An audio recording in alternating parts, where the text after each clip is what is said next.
Perfect. I would like to present our speaker. Well, Elizabeth, I think you might need to speak closer to the computer. can Can you you hear that hear one? me? Yeah, that's Can you- better. All right. So I'd like to present our speaker tonight, Dave Burrill. He is the managing director and former CIO. He has participated in multiple management teams for 3 successful tech companies. He has over 35 years of technology management experience and successfully completed project experience ranging from startups to Fortune 50 companies. Dave is also a former PwC consultant and CPA, member of the PMI and Scrum Alliance, and also he is has a certificate for the PMP and CSM. So with that, I am going to hand it over to him.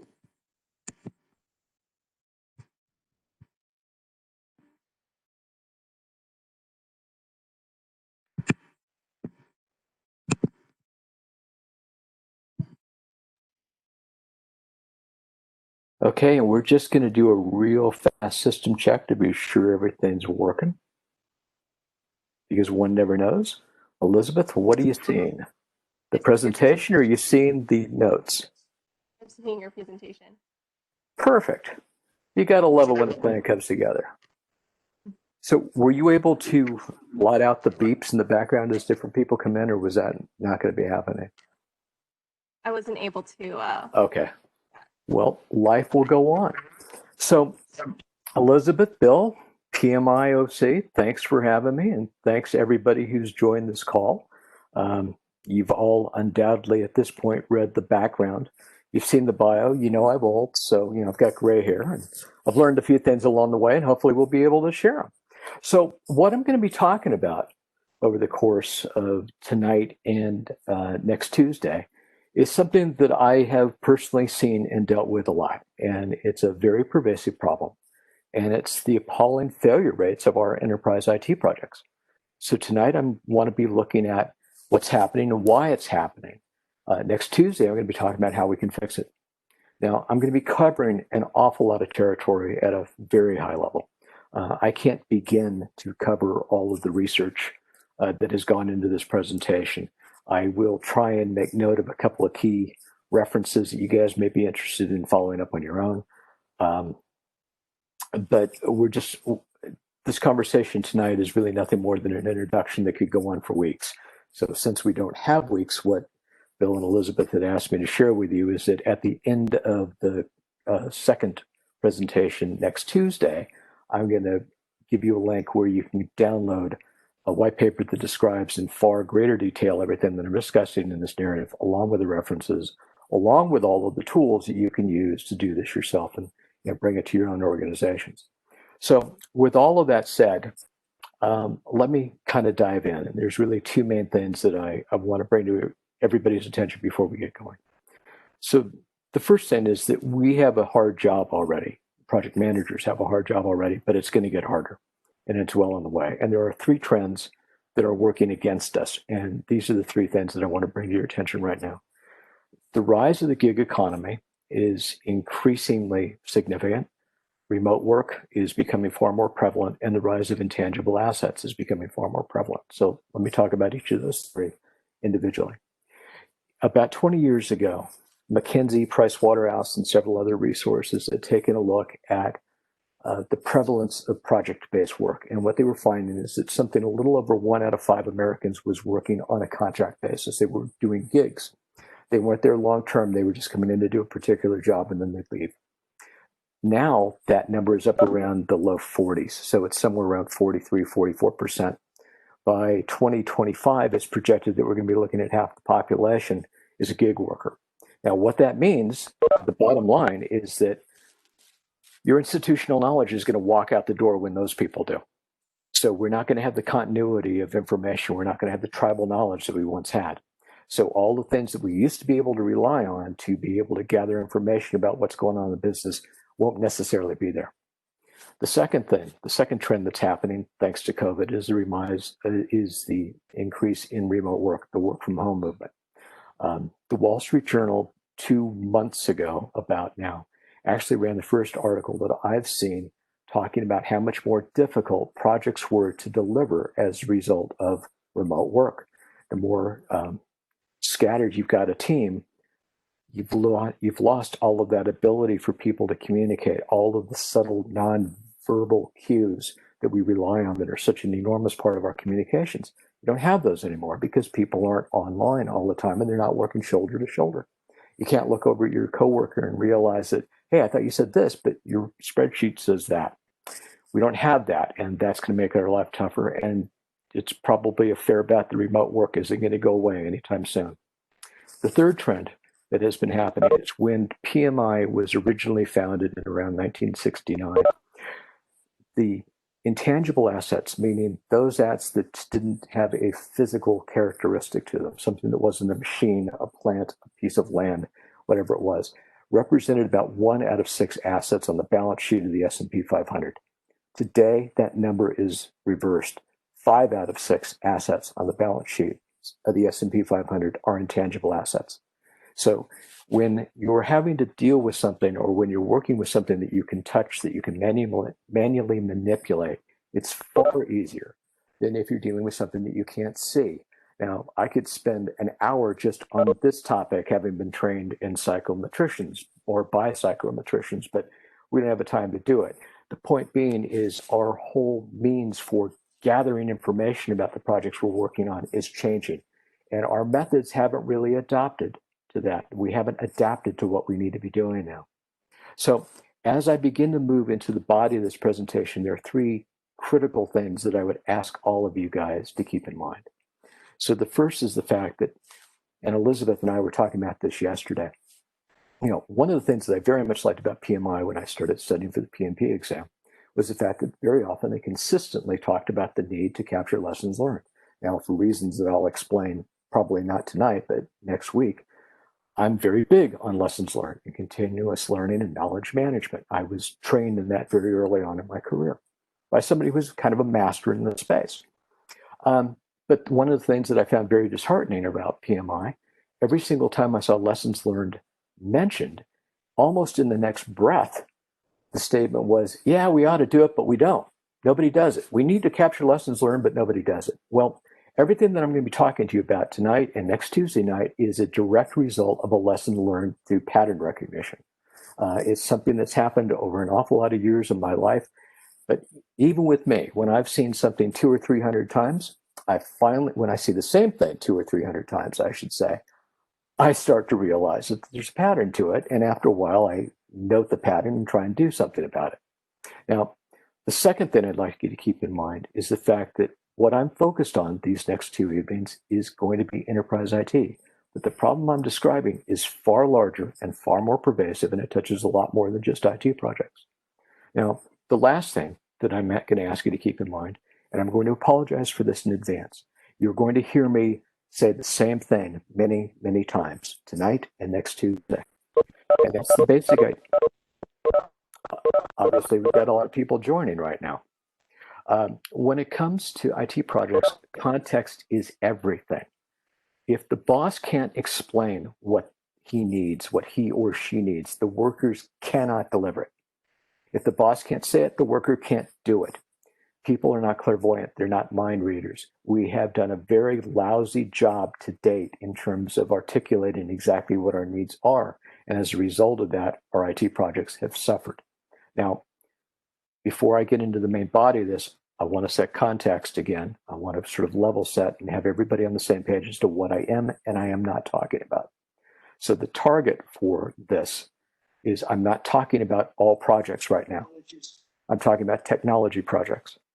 I'm not even talking about all technology projects. I'm talking about existing projects where I'm not talking about new development like SaaS applications where you've got to start up in Silicon Valley and you're trying to figure out what you're going to do for some new type of offering that nobody's ever done before. IDC says that roughly 80% of all of our IT projects are specifically related to either automating or reporting on an existing system. It's those existing systems that I'm going to be focused on. Now, as we get into it, let's start with part 1, the problem, the elephant in our conference room. And it's a big elephant. 70% of our enterprise IT projects fail. Now, when I started doing research on this, there were a couple things that stunned me. The first was the fact that there is near universal agreement among all of the academics and all of the industry pundits as to what the data on these next 3 slides say. So the failure rates are not something that I'm not talking about the most extreme illustration of what somebody came up with. This is pretty much universally agreed to.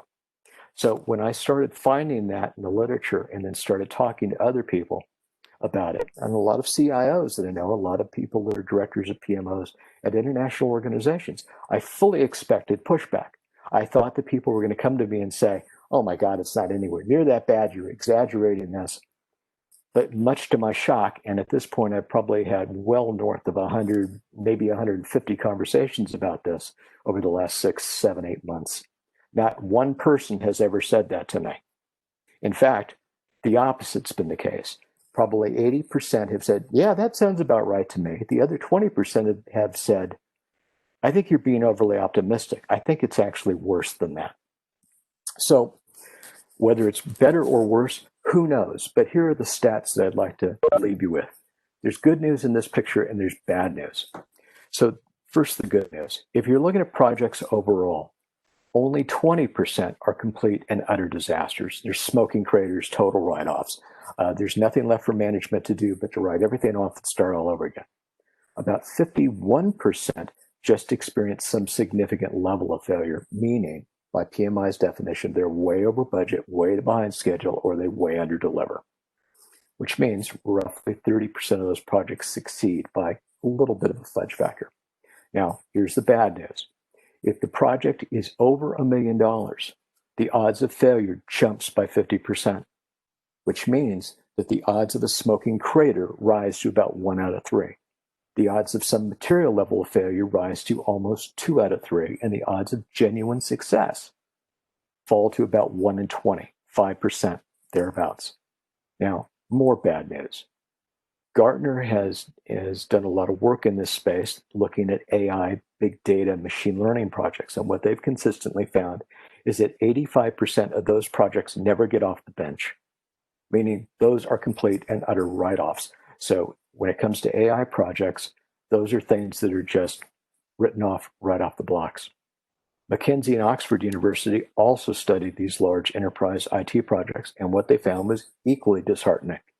What they came up with is that 1 out of 6 of enterprise IT projects over $1 million go so badly they threaten the very existence of the enterprise. Let that sink in for a second. It's like playing Russian roulette with the life of your company doing a large enterprise IT project. Now, that's just the big ones. Looking at this from a different perspective, playing Russian roulette with 5 out of 6 bullets in the gun actually has better odds of success than running the typical IT project. Now, personally, I think you'd have to be out of your mind to play Russian roulette with 1 bullet in the gun. The fact that we do it every single day of the week with 5 is appalling to me. It's utterly mind-blowing. But yet, this is the state of our affairs.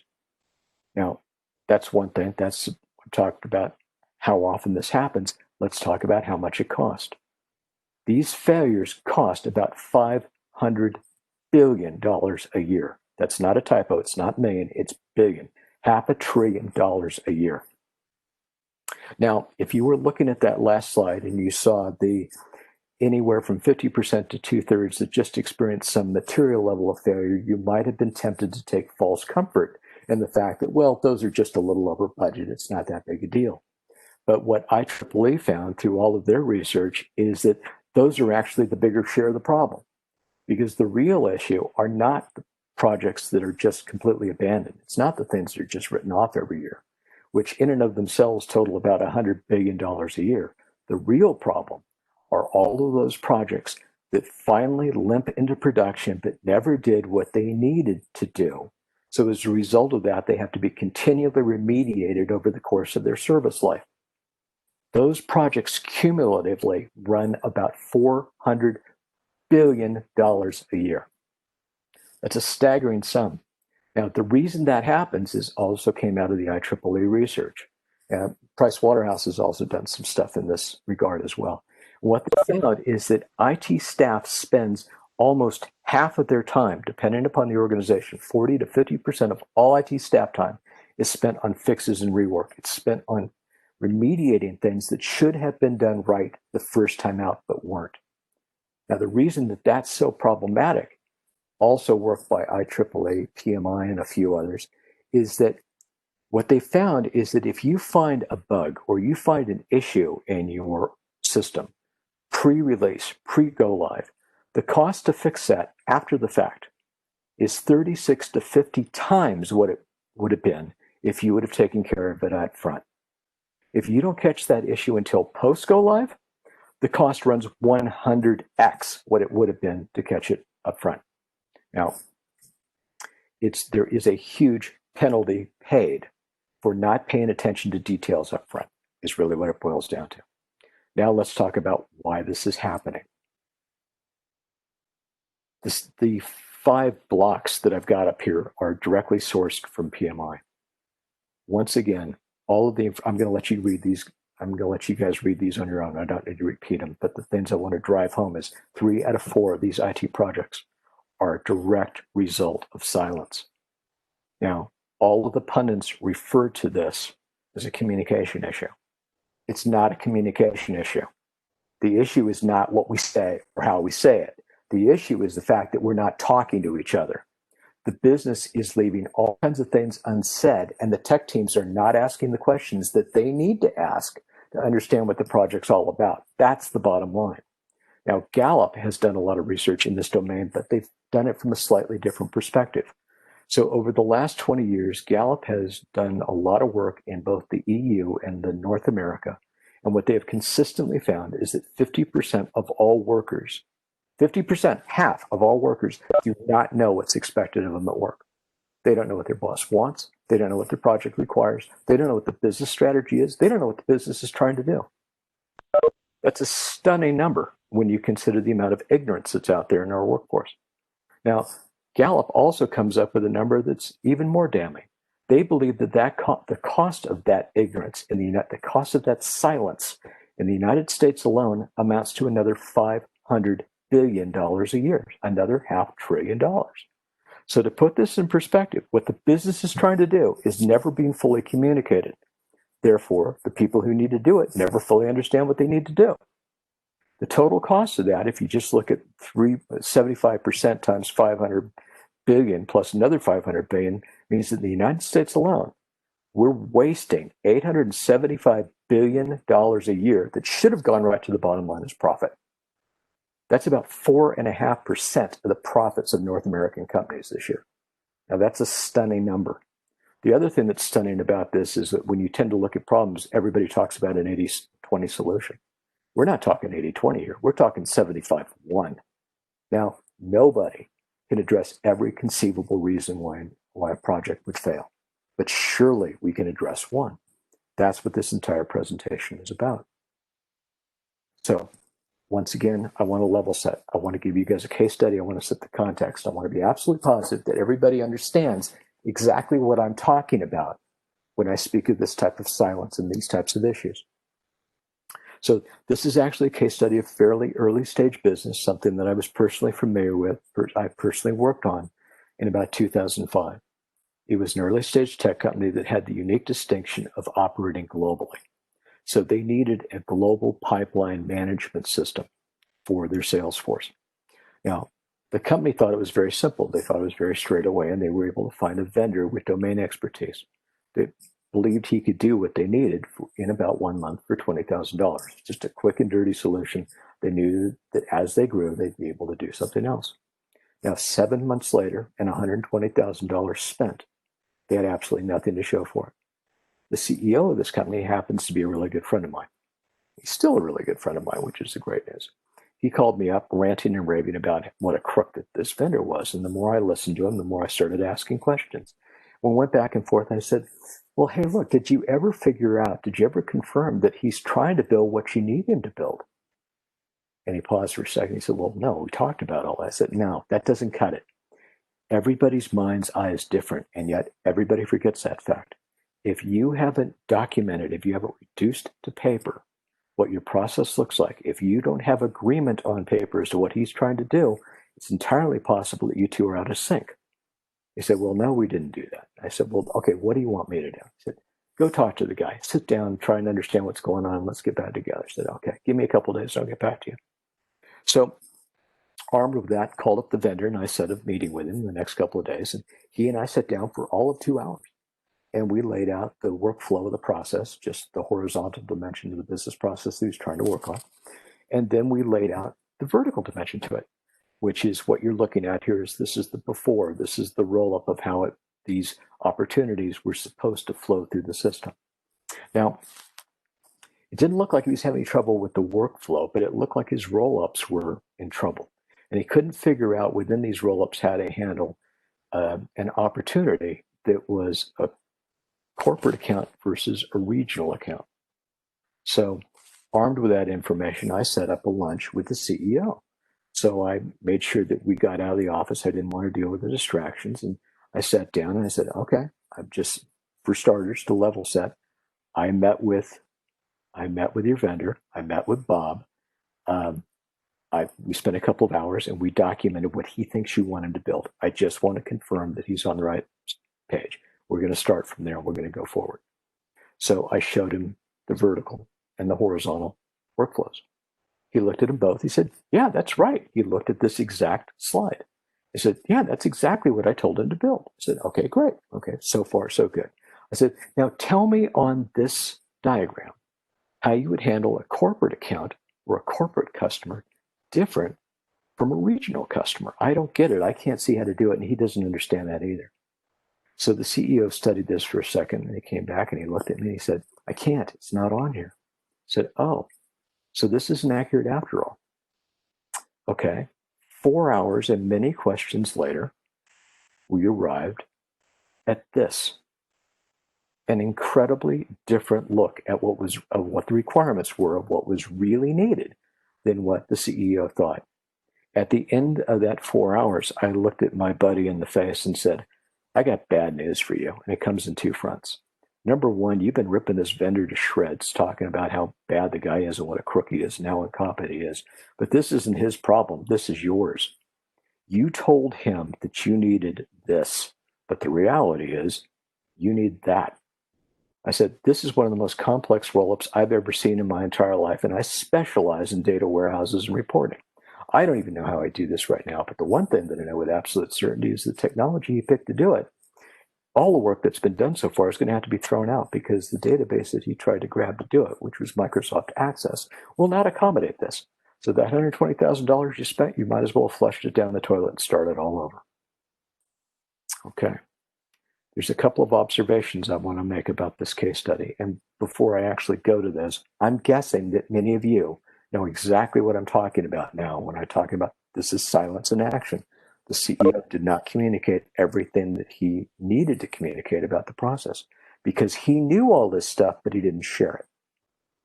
So here's my first observations. The CEO and the vendor were both guilty of making some assumptions that are completely wrong. The first one is the fact we're not running enterprise IT projects. We are running business projects that just happen to be enabled by technology. There are only two types of software out there.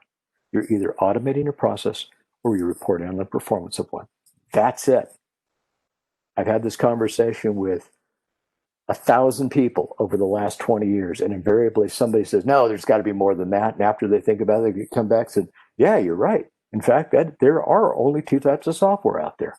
Well, if you were to hire a human being to do either one of those jobs, to either automate the process or track its performance, you'd have to explain every single thing about that process to that human. Otherwise, they wouldn't know it. Now, what people forget is that technology isn't magic. It's just a tool for enabling. It stands in the stead of a human being.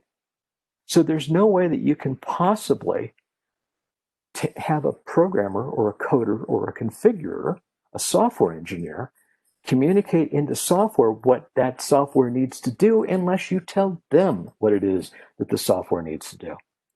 What people tend to forget is that, again, context is everything. It's impossible to work with a blindfold on. Some people can do it, some more successfully than others, but by and large, our first time out, that doesn't go very well. You can't solve a problem with something you don't have. And for a tech team, the single biggest thing they need to know is the underlying landscape of the business process that they're trying to automate or track. Understanding the business process is always job one, but it gets shift very often. The second observation I'd have is something that I think you guys have probably picked up by now. The sponsor got the core process right, but he just missed everything else. And all of their assumptions on both sides of the fence were completely wrong. The vendor was assuming that what the sponsor had shared was accurate because the sponsor told him it was accurate. And the vendor took him at his word. He said, okay, I've told you everything that I need to tell you, so go off and do it. The business assumed that he'd shared everything the vendor needed to know because the vendor wasn't asking any more questions. Both of these guys, both parties, assumed that the other one knew what they were doing, but both of them were wrong. And it was only when confronted with their oversights that they begin to understand the magnitude of what they'd missed. Now, a good buddy of mine is a former Boston Consulting Group partner, and he spends most of his time dealing with strategy consulting engagements with large multi-billion-dollar organizations. And the phrase that he uses is one that I absolutely love, and I've stolen it from him. So sorry, Alex.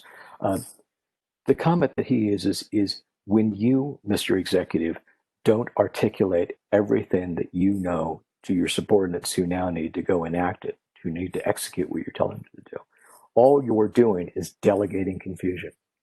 When you delegate confusion, when you pass down ambiguity to the next level of staff, everybody winds up getting confused.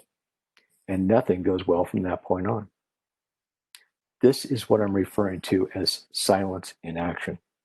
These are the problems that are referred to as communication issues, but it's far more than communication. And that's what the second piece of this presentation tonight is all about. The problem that we've been assuming that it was is not what we thought. Now, in the next 8 slides, I'm going to spend some time on this and be introducing you to some things that most of you have probably never heard of. The headline on all of this is that our paradigm, our worldview, the way that we think human beings work is not at all the way they really work. We've been working with some very bad assumptions. In the 1960s, there were 2 Israeli psychologists, a guy named Daniel Kahneman and Amos Tversky. Guys named Daniel Kahneman and Amos Tversky. They started a revolution that changed the way we understand human behavior. The reason they started this work was they were testing the assumptions made by economists that said that humans are rational actors, that we make the best decisions possible based upon the available information. Well, what they consistently found out through their experiments is that nothing could be further from the truth. We don't work that way at all. The other thing that we began to understand over the last 40 years is when it started, but it's really taken root and gone wild in the last 15 to 20, is that human beings do not control our own brains. Our brains control us. And that's a very massive shift in the way that we understand human behavior. Now, there are 7 constraints.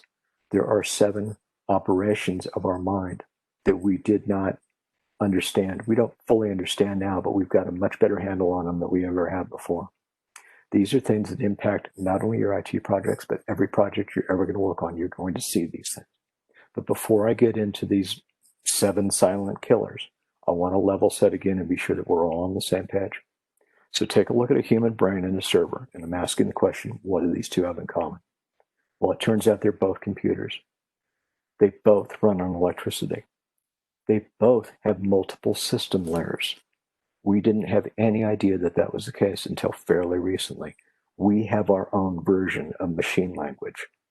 So each of these systems have constraints and design limits, and to work successfully with either one of them, you need to understand those limitations. Now, the thing that's different, the biggest one, is that we built the server, so we've always known how it worked. But we're just beginning to understand how the human brain works. The other big difference, the other critical difference that I want to introduce to you guys, and I hope you take that away from this talk, if nothing else. The single biggest constraints that we always talk about in project management are scope, schedule, and cost.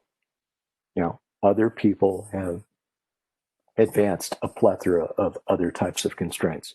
But the reality is, the single biggest constraint to which we constantly are subjected, not only in our IT projects, but in all of them, are the limitations of the human brain, these 7 functions that I'm going to be talking about next.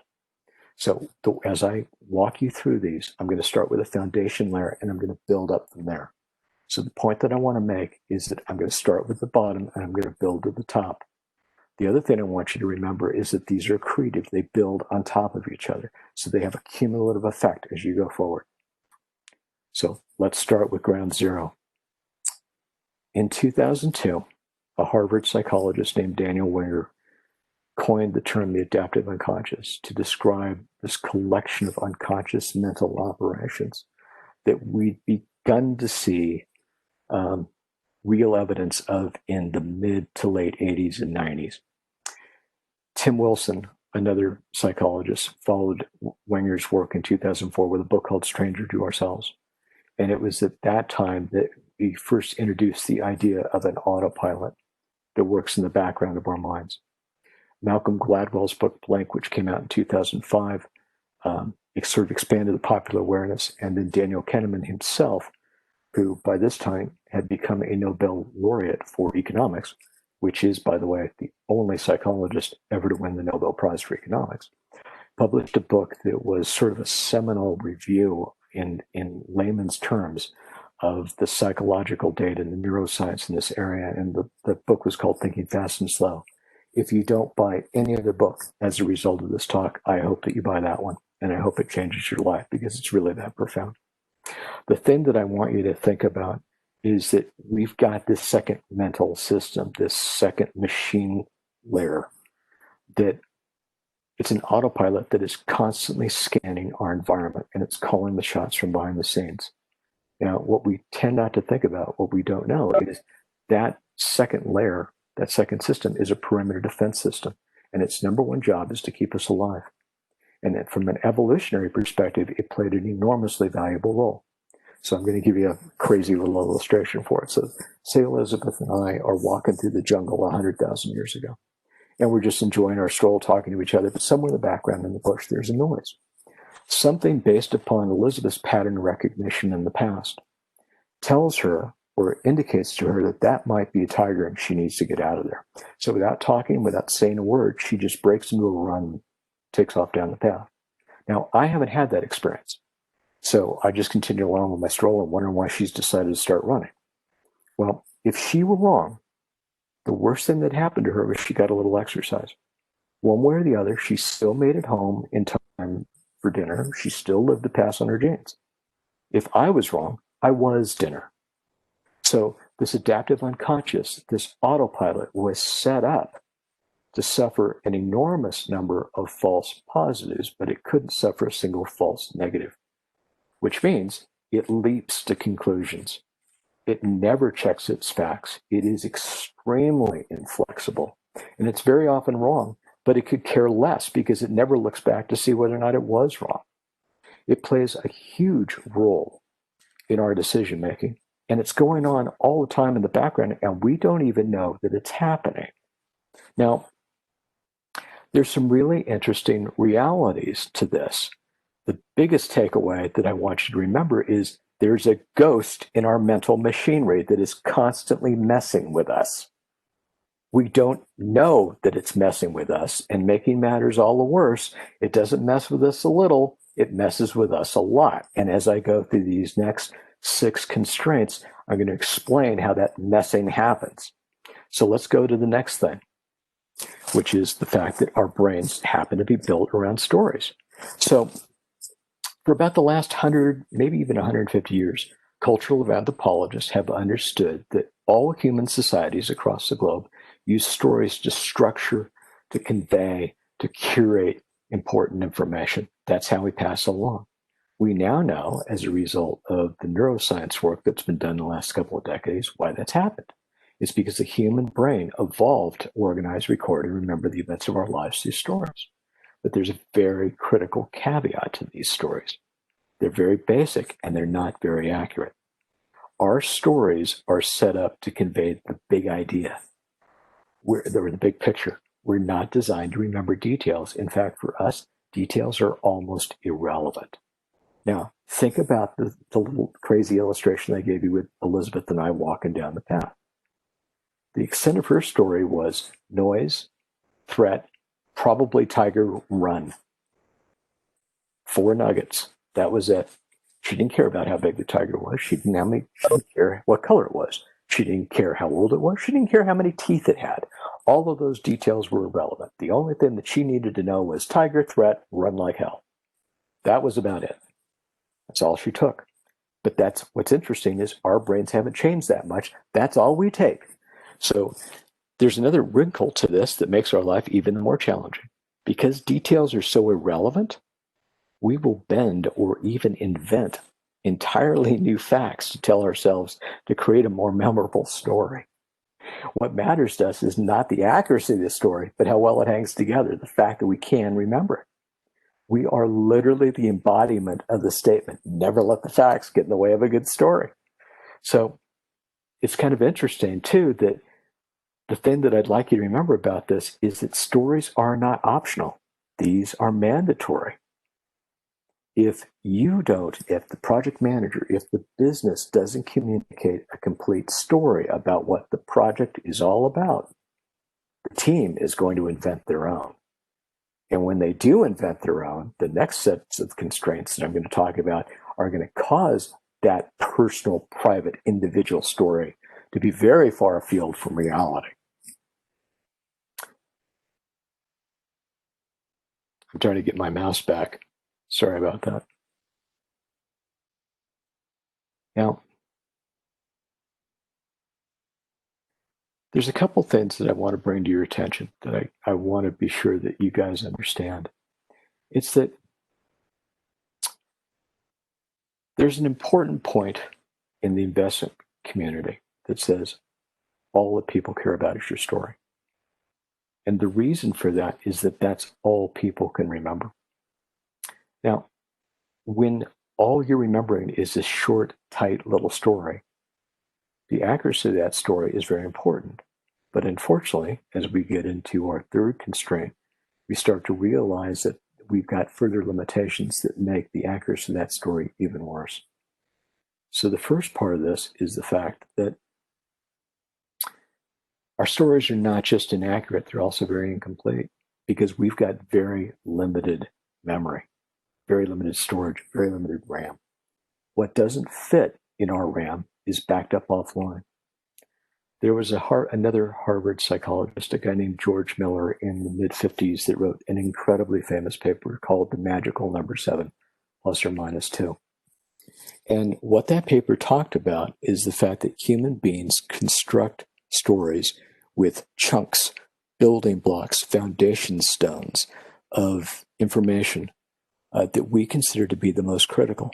But we're limited by the number of these chunks that we can put into a story. And that limit tends to run between 5 and 9, 7 plus or minus 2. Anything that we don't deem critical or central, anything that doesn't make it into one of our chunks, is relegated to cold storage. It's moved out of our conscious minds and it's passed into our unconscious. Now, you can think of this a lot like the leaves drifting from the surface of a pond down to the bottom of the lake bed. The leaves are still there. They're not gone, but they're just much more difficult to retain or to get back. It's much more difficult for us to go get those things out than it would have been if it was still in a conscious memory. Now, anything, as I said, that doesn't sort of fit into that 5 to 9 scheme drops out. Now, think about it this way. What that means is that we each create a story for ourselves about whatever it is that we're trying to understand, which means we work off of it just a reality. We don't work off reality. We work off of our representation of it, which is a concatenated, truncated, very concise, very limited view of what that whole story is all about. Remember, we've just got these 5 to 9 pieces of data that we're working with. Now, for the things that have fallen through the cracks, we could care less. So if I'm the CFO and we're working on a new project, when I go to describe what that project entails and what the process looks like to the business analyst or the project manager, the thing that's important to recognize is the project manager, all of us, or the business analyst go through exactly the same mental exercise that the executive has gone through, which means by the time the story has been translated to us, we're working off of a gist of reality. Now, if this gets worse, when we pass this downstream to the poor IT department or to the vendor that's actually got to implement this solution, he's gone through the same drill, which means he's working off a gist of a gist of a gist.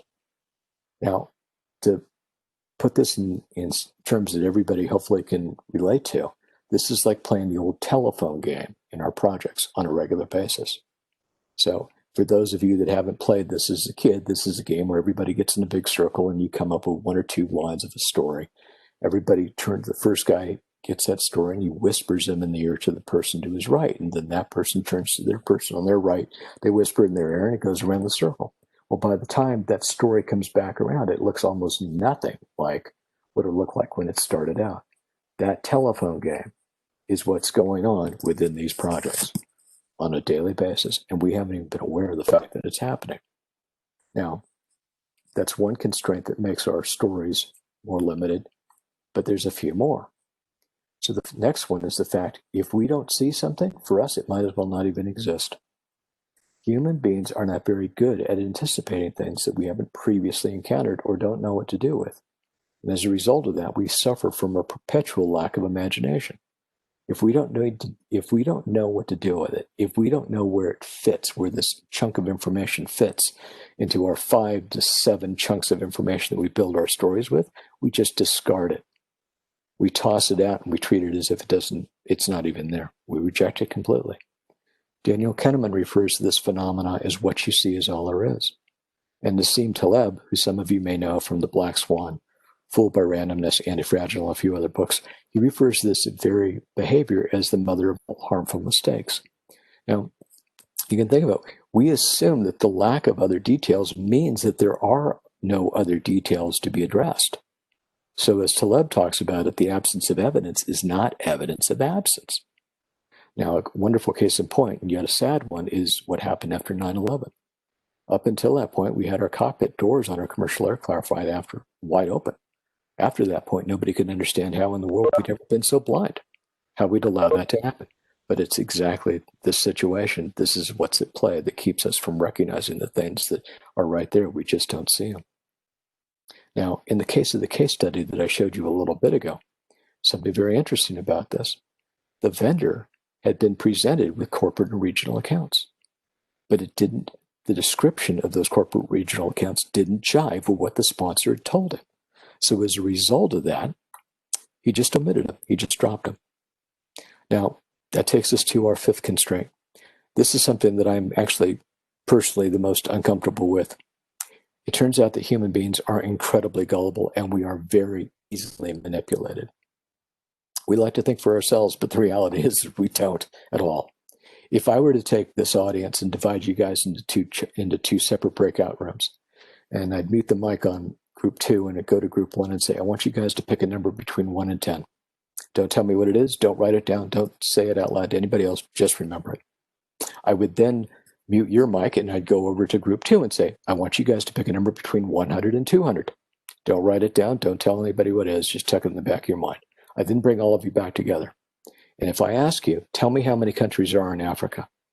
The group that I primed with a number between 1 and 10 would come up with a smaller number for the number of countries in Africa than the group that I'd primed with a number between 100 and 200. So, as you might imagine, psychologists refer to these as anchoring and priming effects. One doesn't have anything at all to do with the other. But the simple impact is just having that one as sort of a ghost in the machine has a remnant effect that it impacts the second. So even though they're unrelated, it's impacted our judgment and our decision making. We can know that this is going on and still not be able to control for it, which is pretty amazing. The other downside is that this influences both the recording of a story and its recovery. So it basically corrupts our stories both coming and going, which takes us up to our sixth and seventh constraints. Now, as I said earlier, the human brain is a computer that runs on electricity. At any given moment, we've only got so much power and processing capacity to go around. To ensure that we've got enough, this adaptive unconscious has got this remarkable capacity to function as a dynamic controller over our brains. We used to think that our brains were static, that they didn't move around a lot, that they didn't do things, that all the neurons that we were born with were all we were ever going to get. We now know that that's not true. We used to think that if we lost some functionality due to illness or injury, we'd never get it back. Once again, we now know that that's not true. The brain is capable of rewiring ourselves. Now, rewiring itself. And what's interesting, it's constantly fine-tuning itself to better meet our needs, and it's doing it all the time. One is more short-term, the other is more long-term. The short-term adaptation deals with power utilization. So every time you're thinking about something, say you're multitasking, you've got a couple things, you've got a couple balls in the air at the same time. Well, each one of those is a job, just like a computer, and it's running in the background. If a subordinate or a coworker comes in with a fire drill that they need to address, as soon as that fire drill is introduced to you, our power controller dynamically dials down the power allocation to those other jobs. You can think of this as like a controlled rolling brownout. So what's happening is we're turning off the functionality, the processing of these other jobs to make room or to make power available for the things that are more important, the things that are more critical. So this virtual controller reduces or kills power depending upon what's most urgent at the moment. But what's significant about this is the data that gets lost during those brownouts may or may not be reacquired when the power is restored. So just like the times when your computer's gone out because there was a power outage, it's the same exact thing. You may or may not recover the file that you were working on when you lost it. Now, the second way that this dynamic controller, this ghost in our machine works, is something called neuroplasticity. Our brain is capable of rewiring itself to improve our processing capacity. Now, I imagine at least there's a few people on the call that have learned to play piano as a kid or learned to play guitar or something like that. When you first start doing that, you have to think through every single move that your fingers make. Now, that's very time consuming. It's very challenging. It takes up an awful lot of power and takes up an awful lot of processing capacity. When you're learning to play piano, you're not memorizing the Gettysburg Address, or very few people are memorizing the Gettysburg Address at the same time. So what is happening, this internal ghost in the machine, this unconscious autopilot, this adaptive unconscious, is watching what we're doing. So when I was learning to play piano, what would happen is my controller would say, okay, Dave looks like he's struggling with this, but he's getting better with it over time, which is interesting. So he's using up an awful lot of power and he's using a lot of processing capacity as he's doing it. So I'm going to help him out. I'm actually going to hard code some circuits that's going to allow him to play piano much more automatically. And you can think of creating these circuits as almost like a system on a chip. It's a hardwired neural pathway or circuitry that's specifically dedicated to playing piano. It's interesting that we're able to do this in the first place, but there's a downside that comes with it.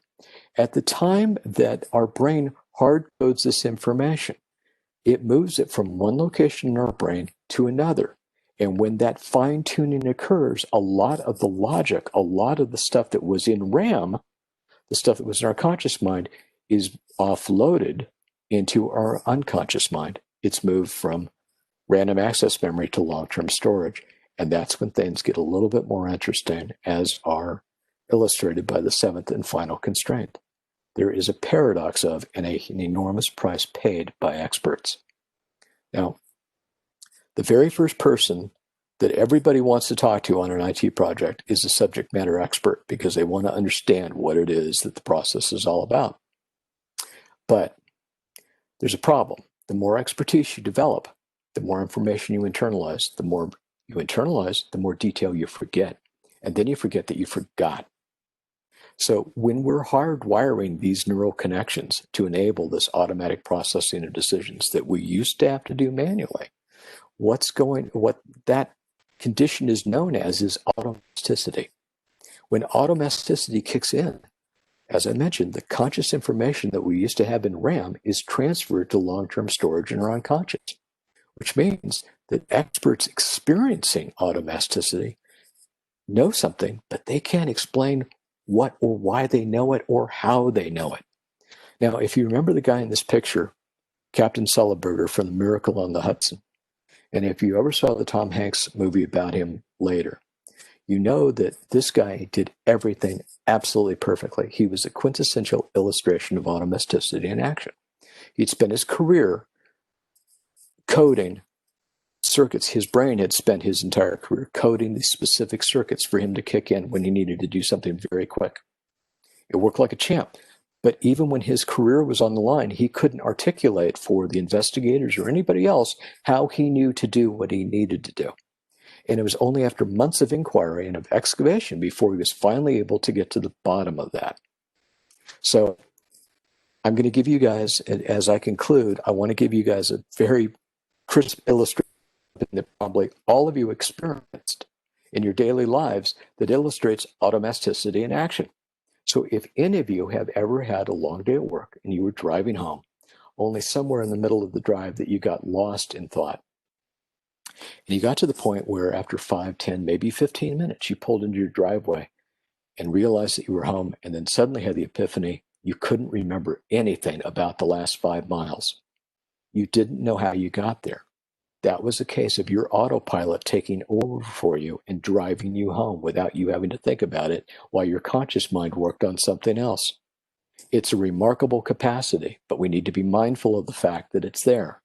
Because if we don't pay attention to it, we take at face value what the subject matter experts know, but we ignore and completely miss all the things that they're not telling us that we desperately need to know to complete our projects successfully. So that, my friends, is the end of part 1. I apologize, I've gone a little over. Part 2 is going to talk about how we handle that problem. So with that, I'm going to shut up. Elizabeth, hopefully you can unmute everybody, and if there's any questions, I'm happy to take them.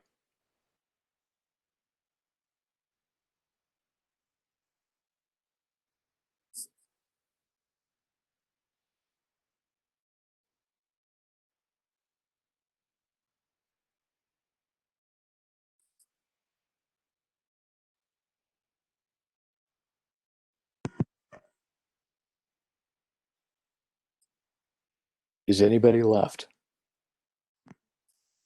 Are there any questions?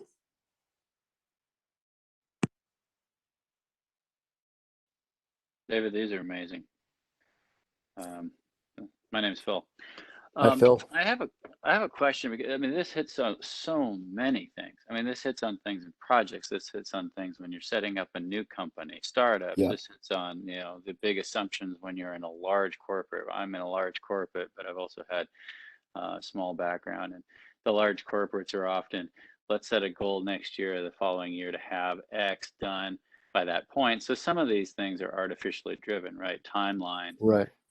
high level things. Oh, we only have so many, minutes to get a big project in front of a group of people. Some of the tools, and maybe you're going to go into this next week, but what would be a couple of the quick hit things that we can keep in mind? Maybe a little checklist or something that we go back to and say, hey, these are the things to watch out for, the gotchas, the landmines. Well, as a matter of fact, yeah, that's what Tuesday is all about. I can't begin to do this justice in the few minutes we've got remaining. I really do apologize. I ran long, so I'm sorry about that. The second part of this will be faster than the first, but I kind of felt like it was necessary to unpack this fully so that you guys understood it. And again, I apologize. When I did a dry run, I pulled it off in about 45 minutes, spot on, but I obviously got more verbose when I'm in front of an audience. So what do you do? But Phil, you're I right look on all forward of to that it. front. So, let's talk about all that at length. And if you guys want to run long next Tuesday, I'm happy to do it. I'll sit around and answer questions for as long as you got them. But let me just give you the headline now. There is a way to do this via a checklist. There is a framework for understanding business execution and understanding any business process that tragically, I don't know if it's tragically or it's an opportunity. Perhaps it's an opportunity. I've never seen anybody document before. And I've been able to run it by a number of people that are really some the best in the world at execution. And that's what I'm going to be talking about on Tuesday. Yeah, Dave, this is Al. I'm excited to hear what you're going to be saying next week. But just how do you start, make some suggestions on how would you start setting people up on, basically, what is it, the 7 constraints that you mentioned? Because as Phil mentioned, this is a broad-reaching set of issues and items, constraints that you mentioned. Well, I'm not sure I understand the question. What do you mean? Okay, well, so you're over there. You're gonna give us some indication, right? And I'm assuming that there'll be a set of processes. Phil mentioned checklists, etc. So, but some people are going to start questioning. Well, why do I have to do that? I mean, how you did it with your example, right? And that you weren't able to get all the information from the VP, but then after you started digging around and spent 4 hours, you managed to get a whole bunch of information. So you, because of your relationship, perhaps, were able to get that kind of 4 hours with him because he reached out to you. How would you suggest, let's say, you've got a project or someone comes to you and starts saying, I've got this thing that's all over the floor and I don't know what to do. Would you just jump in and start talking about the constraints and then go forward, and then we'll hear next week what your solution is? But is that how you would approach that, or? No, actually, I would never approach it with the constraints. I've had all kinds of conversations in the past. I'll give you another story. Maybe that'll help. Stories tend to be very valuable means of communicating information, as we've just discussed. A couple of years ago, this is how I would do it. A couple of years ago, I was introduced to the guy that was the CEO of Morgan Stanley's mortgage division. And they had launched this data warehousing and reporting project about 18 months ago, and 18 months prior to that call, and they'd spent about $2 million on it and had absolutely nothing to show for it. So a mutual friend put the two of us in touch. This guy actually lived out here in Orange County and commuted to Dallas, which is where their offices were. So he and I got together on Friday for lunch one day, and we were just sitting talking, and I kind of listened to the whole story, and I said, all right, well, let me just ask you some questions to get my brain around this. And I said, so did you ever figure out the questions, the business questions that you were trying to answer? And he looked at me a little funny and he said, no, why does that matter? I said, because the only reason this is a reporting project, right? He said, yeah. I said, well, the only reason to ever write a report is to answer a question. If you don't have a question to answer, don't bother to write your report. He goes, oh, well, never thought of it that way. He said, well, no, we didn't do it. So where did you guys start?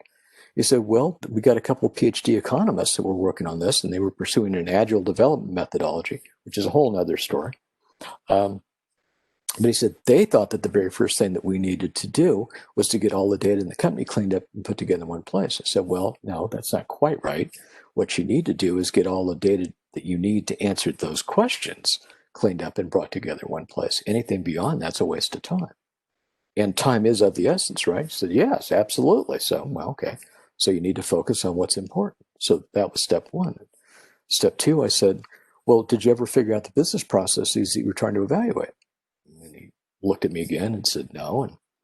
And what do you mean by that? And I said, well, look, business is very simple, and people always lose sight of this. Business is about the process of moving a ball from point A to point B as fast and efficiently as you can to hopefully generate profit, period.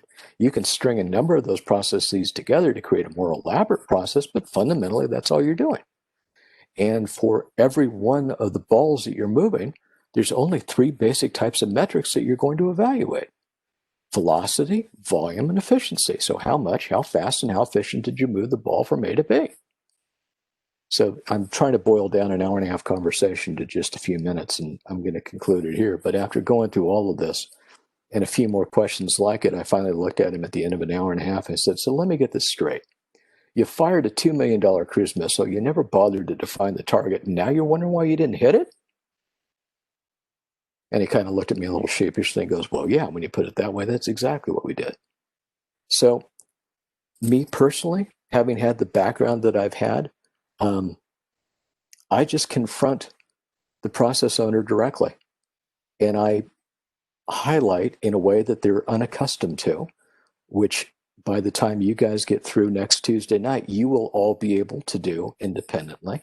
You'll be able to highlight these things that they never looked at it that way before. And usually once you've broken that first dam with them, once you've broken the first pane of glass, you make a lot of headway fairly quickly. So that's a long answer, but I hope it gives you a bit of an idea of what I'm talking about. Yes, it does. Thank you. All right, we're a little bit over time. So what I'm going to do is any questions that we have, maybe you can write it in the chat box and then we can send it to us separately. And then what I'm going to do is I am going to share how you can submit your PDUs. So give me 1 second.